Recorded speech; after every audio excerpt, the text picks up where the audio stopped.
का स्वभाव है वो प्रकट हो ही जाएगा। ठाकुर जी बोले मुझे किसी को सफाई नहीं देनी है कि मैंने मणि नहीं चुराई है या प्रसेन को मैंने बंदी नहीं बनाया है। जब हमने किया ही नहीं तो हम सफाई क्यों दें? लेकिन ये आक्षेप लगा है तो इसकी जांच होनी चाहिए। और ठाकुर जी अपनी सेना लेकर के निकल पड़े आधी रात में। ढिंडोरा नहीं पीट रहे हैं, किसी को खबर नहीं है। ठाकुर जी सेना लेके निकल पड़े ढूंढने कहां है प्रसेन। और ढूंढते ढूंढते जंगल में गए तो प्रसेन मरा हुआ मिला। भगवान ने देखा कैसे इसकी मृत्यु हुई, तो शेर के पंजों के निशान, शेर के पंजों के निशान, शेर के पैरों के निशान के पीछे पीछे गए, आगे शेर भी मरा पड़ा। वहां पर देखे रीछ के पैरों के निशान। ठाकुर जी पीछे गए तो एक गुफा में ठाकुर जी ने जैसे ही प्रवेश किया, भीतर जाके देखा एक मणि चमक रही थी। जैसे ही मणि उठाई, भालू ने आक्रमण किया। 18 दिन तक ठाकुर जी ने उसके साथ युद्ध किया। 18 दिन बाद जब वो पस्त हो गया, चरणों में गिर गया, बोले नाथ मैं भालू, सामान्य भालू नहीं हूं, सामान्य रीछ नहीं हूं, मैं जामवंत हूं। भगवान ने हृदय से लगाया, बोले वाह जामवंत जी, ये मणि हमको दे दीजिए, इसके कारण पूरी द्वारिका में हम पर आक्षेप लगा। और सुनिए आप हमारे साथ चलिए, सबूत भी तो चाहिए सबको बताने के लिए सत्य क्या है। जामवंत जी बोले नाथ अब द्वार पे आ ही गए हो तो एक कृपा कर जाओ। बोले क्या? दोनों हाथ आगे करो। भगवान ने दोनों हाथ आगे किए तो जामवंत जी भीतर से अपनी बेटी को लेके आए और अपनी पुत्री का हाथ ठाकुर जी के हाथ में रखा। भगवान बोले एक कलंक हटेगा दूसरा लगेगा। बोले इंसान खत्म हो गए संसार में, ठाकुर जी भालू की बेटी से ब्याह करके आए। और कई संत तो कहते हैं कि जामवती जो थी वो रीछों जैसी ही थी, तो ठाकुर जी को देखे घुरा और रही थी। ठाकुर जी बोले कहां रुक्मणी और कहां ये जामवती, थोड़ी हम पे दया कर लो जामवंत जी, ऐसा मत करो। बोले देखिए ये मर्यादा वर्यादाएं, इंसानों से ब्याह करना आदि, ये सब आपका राम युग में था, अब आप लीला पुरुषोत्तम हो, कृपा करके मेरी पुत्री को स्वीकार कीजिए। और भगवान ने जामवंत जी की पुत्री जामवती को स्वीकार किया। दूसरा विवाह ठाकुर जी का जामवती के साथ हुआ। द्वारिका आकर के ठाकुर जी ने मणि दिखाई और सब प्रस्तावित हो गया कि भाई मणि ठाकुर जी पर नहीं थी। द्वारिका के लोग रोने लगे, भगवान हमको क्षमा कर दो, हमने बहुत बड़ा अपराध कर दिया, आप पर आक्षेप लगाया। भगवान बोले कोई बात नहीं। अब आक्षेप उल्टा हो गया, जिसने खबर फैलाई थी कि भगवान ने मणि चुराई, अब लोग उसको ही गाली देने लगे। संसार भी वास्तव में बड़ा विचित्र है, नारेबाजी वाले लोग हैं हम, जहां की तरफ पल्ला भारी वहीं का नारा भारी। अब सब उसको गाली देने लगे, तेने हमारे भगवान के ऊपर आक्षेप लगाया, एक बार भी नहीं सोचा, तुमने इतना बड़ा वो कर दिया, आदि आदि सब उसको डांटने लगे। सत्राजित बोला मेरा तो निकलना दुष्कर हो गया, क्या करूं, द्वारिका के लोग मुझे मारने डोल रहे हैं। तब उसने सोचा अगर मेरी बेटी का ब्याह भगवान कृष्ण से हो जाए और ये मेरे संबंधी हो जाएं, तो अब देखो विवाह प्रमुख नहीं है, नाम बचना चाहिए हमारा।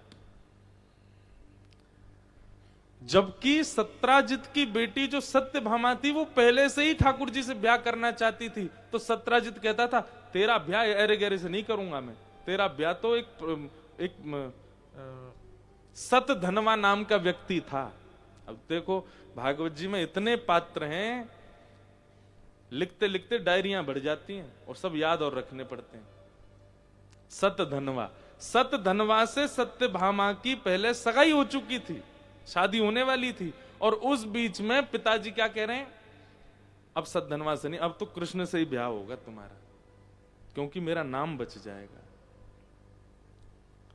सत्यभामा जी का ब्याह भगवान के सामने रखा। ठाकुर जी बोले वो तो पहले से ही चाहती थी ब्याह करना, आप ही नहीं करा रहे थे, लाओ करा दो। ठाकुर जी तैयार बैठे। और तीसरा ब्याह भगवान का सत्यभामा के साथ हुआ। एक बढ़िया से पात्र में सजा करके रेशमी कपड़ा में मणि लेके आया सत्राजित। बोले नाथ ये दहेज है। भगवान बोले इसको ले जाओ मेरे से दूर, ये नहीं चाहिए मुझे, इसको मत लाना मेरे पास। हम पुत्री आ गई आपकी बहुत है, बस ये नहीं चाहिए। बंधु दहेज क्या है पता है आपको? पिता की दो संपत्ति होती है, चल और अचल। पिता की अचल संपत्ति पर अधिकार होता है पुत्र का, लेकिन अधिकार नहीं होता, पिता चाहे तो अधिकार होता है। जैसे प्रॉपर्टीज हो गई, घर हो गया, ये पुत्र के नाम जाता है। और पिता की जो चल संपत्ति है इस पर अधिकार होता है पुत्री का। लेकिन इन दोनों के विभाजन में पिता की इच्छा प्रधान है, वो क्या देना चाहता है, कितना। पुत्र पुत्री नहीं कह सकते लड़के हमें दो। दहेज प्रथा बुरी नहीं है, उसको बुरा बना दिया है। क्यों? क्योंकि तीसरी पार्टी बोलती है कि हमें ये चाहिए, उनका तो अधिकार ही नहीं है कुछ बोलने का। दहेज प्रथा में ये था कि पिता अपनी पुत्री को दूसरे घर भेज रहा है, विवाह कर रहा है, तो अपनी पुत्री के सुख के लिए पिता ही विचार करता था, मैं इसको ये दूं, बधाई के रूप में, चल संपत्ति। पर अब ये बिगड़ कब से गया? जब से डिमांडिंग हो गई। भगवान ने दहेज लेने से मना कर दिया। अब एक नई घटना घट गई। क्या? सतधनवा जिससे सगाई हो गई थी सत्यभामा की, उसको पता चला कि मेरा ब्याह तो टूट गया, मेरी मंगेतर से तो ब्याह कर लिया कृष्ण ने। तो उसने ये जांच नहीं करवाई क्या हुआ क्या नहीं हुआ, उसने जांच क्या करवाई, मणि कहां है ये बताओ, उसी के लिए तो हम ब्याह कर रहे थे। तो बोले मणि दी गई कृष्ण को दहेज में, लेकिन उन्होंने ली नहीं है, तुम्हारे जो एक्स ससुर जी थे उन्हीं के पास है। तो सतधनवा ने रात में मुंह पर कपड़ा वपड़ा बांध करके, तलवार वलवार लेके, छुप छुपा के चोरों के भांति अपने पूर्व ससुराल पहुंचा और सोते हुए सत्यराजित का वध कर दिया। और वध करके मणि चुरा के वहां से भाग गया। अगले दिन प्रातःकाल का समय भगवान स्वधर्मा सभा में बैठे थे, तभी देखा कि नई अभी ब्याह हुआ है, सत्यभामा रोती हुई आई। ठाकुर जी बोले क्या हो गया? बोले पिताजी को मार दिया सतधनवा ने। तो ऐसा वर्णन करते हैं ठाकुर जी, इतना रोए इतना रोए इतना रोए, मेरे ससुर जी मुझसे बहुत प्यार करते थे, चले गए बेचारे। इतना रोए कि सत्यभामा के मन में आया, मुझे पता है आप बहुत प्रेम करते हो मेरे पिता। हाँ देवी, मैं क्या बताऊं, मुझे वसुदेव जी से भी ज्यादा प्रिय थे वो। ठाकुर जी तो चाह रहे थे कि इसकी नजर में हम बढ़िया बने रहें। अच्छा, भगवान अपनी पत्नियों में केवल एक से डरते हैं, सत्यभामा से। बहुत प्रसंग ऐसे आए हैं, उससे बहुत डरते हैं ठाकुर जी। तो भगवान तो इसलिए रो रहे थे कि बेचारी को लगे कि मैं बहुत प्रेम करता हूं। लेकिन सत्यभामा बड़ी चतुर, बोली आप रोइए मत, मेरे और आपके आंख के आंसू तभी पूछेंगे, मेरे पिता की मृत्यु का बदला आप ही लोगे, जाओ जाओ। और जिसने मेरे पिता को मारा उसको मार के आइए और मणि लेके आइए। अब उस मणि पर अधिकार मेरा और आपका। मैं प्रथम पुत्री, आप प्रथम पुत्र हैं मेरे पिता के। भगवान बोले ये मणि कब जाएगी मेरे जीवन से? ये जब से मणि आई है ठाकुर जी आज बहुत एग्जॉशन में आ गए अपनी। अब सतधनवा को अक्रूर जी महाराज, जो भगवान को ब्रज से लेके आए थे, अक्रूर जी सतधनवा के मित्र थे। सतधनवा ने किसी को नहीं बताया, उन्हीं को था। बोले मैंने अपने पुराने ससुर जी को मार दिया और मणि चुरा लाया हूं। बोले सुन, तू जानता है तेरे ससुर जी नहीं, उनका दामाद कौन है? कृष्ण। वो तुझे जीवित नहीं छोड़ेंगे। बोले क्या करूं? बोले काम कर, तू मणि मुझे दे दे और तू भाग जा। अगर तू पकड़ा भी गया, मणि तेरे पास नहीं मिली, तो कम से कम जीवित तो रहेगा। वो मणि दे दी अक्रूर जी को, वो भागा। भगवान ने उसका पता कराया, पता करके उसको ढूंढा, ढूंढ करके जैसे ही उसका जांच करी, नहीं मिली, तो ठाकुर जी को तो क्रोध था, मार दिया उसको। लेकिन मणि नहीं मिली। सब जगह उसका घर आदि सब छान लिया, कहीं मणि नहीं मिली। ठाकुर जी खाली हाथ लौट करके आ गए द्वारिका। द्वारिका जैसी आए तो द्वार पे ही खड़ी थी सत्यभामा। आपने मारा मेरे पिता के हत्यारे को? भगवान बोले हाँ हमने मार दिया, प्रजा ने सबूत दे दिया, हाँ मार के आए हैं। अच्छा लाइए मणि दे दीजिए, मैं रख दूं उसको तिजोरी में। ठाकुर जी बोले वही बात थी देवी, बताना चाह रहा था, मणि नहीं मिली उसके पास। तो कहां गई मणि? बोले पता नहीं, मैंने तो बहुत सब उसके जो भी ठिकाने थे, सब जगह देख लिया, मणि नहीं थी उसके पास। सत्यभामा के नेत्र बंद हो गए और नेत्र बंद करके सत्यभामा भी मन में सोचने लगी, मणि पर नजर तो इनकी पहले से थी, हो सकता है इन्होंने कहीं छुपा ली हो ताकि मैं ना अपना अधिकार मांगूं, और कहीं रुक्मणी आदि भी तो है ना पटरानियां, सबकी भरपाई करनी है इनको, ये बहुत चतुर हैं। ऐसा ऐसा ठाकुर जी के लिए सोचने लगी। ठाकुर जी तो अंतर्यामी हैं। भगवान बोले, भैया संसार के लोग सावधान हो जाओ, सगी पत्नी भी आप पर संशय कर सकती है, ये संसार का नियम है। और 1 वर्ष तक सत्यभामा ने भगवान से बात नहीं की। ठाकुर जी जाते थे सत्यभामा के पास तो बस बैठती उठती, कुछ चर्चा नहीं करती। उसके मन में था कि इन्होंने मणि रख ली है। लेकिन ठाकुर जी भी बड़े चिंतित थे, अब क्या करें, नहीं समझ रहा, अब कहां तक हम सबूत देते रहे कि हमने नहीं किया कुछ भी। एक दिन की बात, एक ब्राह्मण आया द्वारिका, उसकी 5 उंगलियों में सोने की अंगूठी, जे मोटे मोटे महाराज कड़ूला, कमर में करदनी, सोने का ही जनेऊ और गले में मालाएं पहन करके खूब सारा स्वर्ण लटकाए ब्राह्मण आया।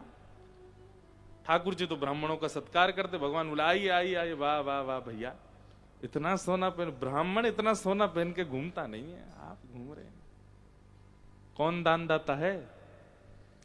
अरे महाराज, आपके काका जी अक्रूर जी, वे रोज ब्राह्मण भोज कराते हैं, और सोने की थाली, सोने की कटोरी, सोने की चम्मच, सोने के गिलास, उसी में प्रसाद पवाते हैं और फिर कहते हैं दक्षिणा में थाली वाली सब ले जाओ साथ में। और महाराज हर दिन नए नए ब्राह्मणों को कराते हैं। बोले, अक्रूर जी का कौन सा व्यापार चालू हुआ, इतना धन? ठाकुर जी ने पत्र लिखा, प्रिय काका अक्रूर, हमें पता है सिमंतक मणि की कृपा बहुत हो रही है आप पर, लेकिन हमको मणि वापस नहीं चाहिए, क्योंकि उस मणि का आप दुरुपयोग नहीं कर रहे हो, असहाय बालिकाओं की ब्याह कर रहे हो, ब्राह्मणों का सम्मान कर रहे हो, गौशालाओं में सेवा कर रहे हो, बालकों की शिक्षा दीक्षा की तैयार, धन का सदुपयोग कर रहे थे अक्रूर जी। हम बस इतना चाहते हैं, आप मणि लेके द्वारिका आके एक बार सबको बता दीजिए कि मणि आपके पास है। तब अक्रूर जी आए। भगवान ने पूरी सभा बैठा रखी थी, सारी पत्नियां बैठी थी भगवान की, अभी तक 3 ब्याह हो गए ठाकुर जी के। वो सबके सामने अक्रूर जी ने मणि दिखा करके पूरा विवरण दिया।